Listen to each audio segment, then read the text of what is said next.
Bonjour à tous, c'est Madame Patachou. Aujourd'hui, je vous présente la box La Voyageuse Création Bijoux de Graines Créatives. Je sais que vous avez déjà dû la voir sur plusieurs vidéos, mais vous allez voir qu'on a à chaque fois un effet différent et je trouve ça assez intéressant.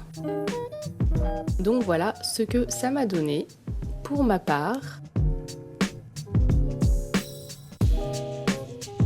Donc dans la boîte, on a des instructions. Donc il faut se munir en plus d'une lame de cutter, d'un four ménager, de papier sulfurisé, de vernis, d'un pinceau, de colle et d'un rouleau. Ensuite, à l'intérieur, on a toutes les instructions, donc on va essayer de les suivre à la lettre pour obtenir la même chose. Et c'est parti! Donc nous avons à l'intérieur de la boîte un miroir.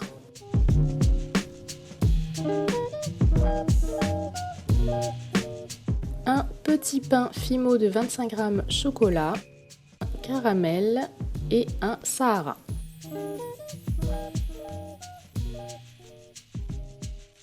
On commence par déballer le caramel.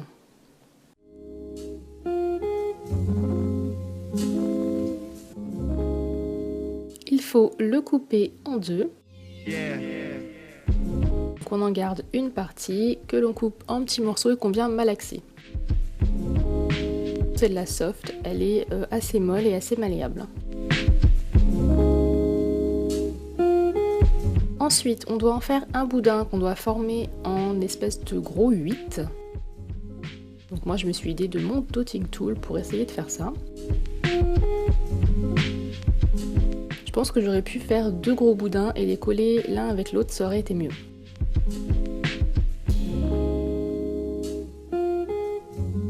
Ensuite, on prend la pâte chocolat, on la coupe en deux, pareil, on en garde une partie qu'on vient malaxer.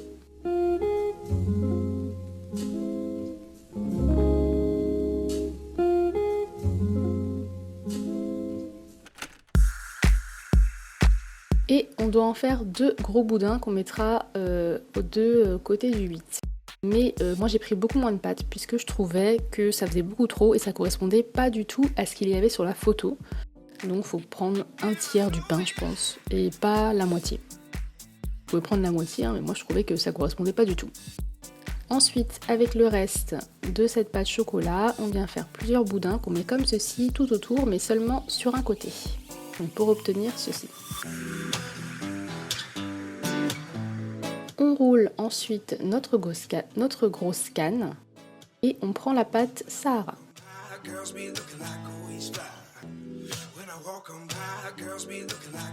De la même manière, on la sépare en deux. On la coupe en petits morceaux pour la malaxer, c'est plus simple. On en fait une grosse boule qu'on vient étaler. Donc on l'étale assez finement et puis on va s'en servir pour faire tout le tour de notre canne léopard. Moi j'en ai mis une fine couche et j'en ai ajouté une après, mais j'aurais très bien pu la laisser fine dès le départ.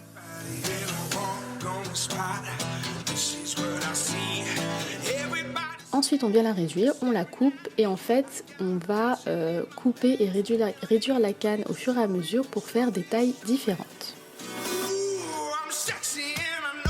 Voilà, une fois qu'on a nos tailles différentes, voilà ce que ça donne et on va venir les coller entre elles.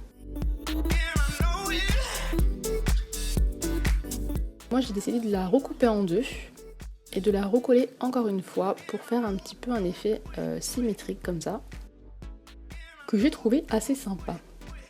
On vient la réduire encore une fois. On prend les restes de pâte, donc la pâte Burke, et on va s'en servir comme base pour le dessous. Si après bien entendu il vous en reste encore, gardez-la pour d'autres projets, ça peut toujours servir.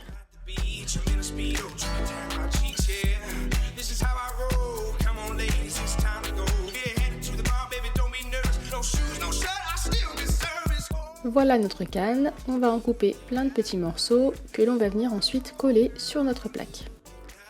La plaque je l'ai pas coupée encore au format du miroir, donc la coupez pas trop petite surtout. Et on vient mettre toutes nos tâches comme ceci en les superposant. Donc moi pour couper ma canne, là j'ai utilisé une des lames que la petite épicerie m'a envoyée et vraiment elles sont top pour couper les cannes, elles sont vraiment géniales. Une fois que j'ai mis toutes mes tâches, je prends mon rouleau, j'étale tout ça et je viens faire une marque pour me repérer avec le miroir. Je coupe sur les marques que ça a laissées.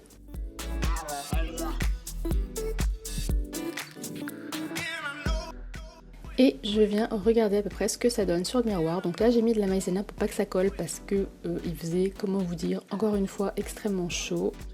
Et la pâte elle est complètement collée et enfin, ça allait être complètement détruit. Donc voilà, quand ça colle j'utilise de la maïzena ou du talc. Ensuite on met notre plaque au four 30 minutes à 110 degrés et on n'a plus qu'à la coller sur le miroir.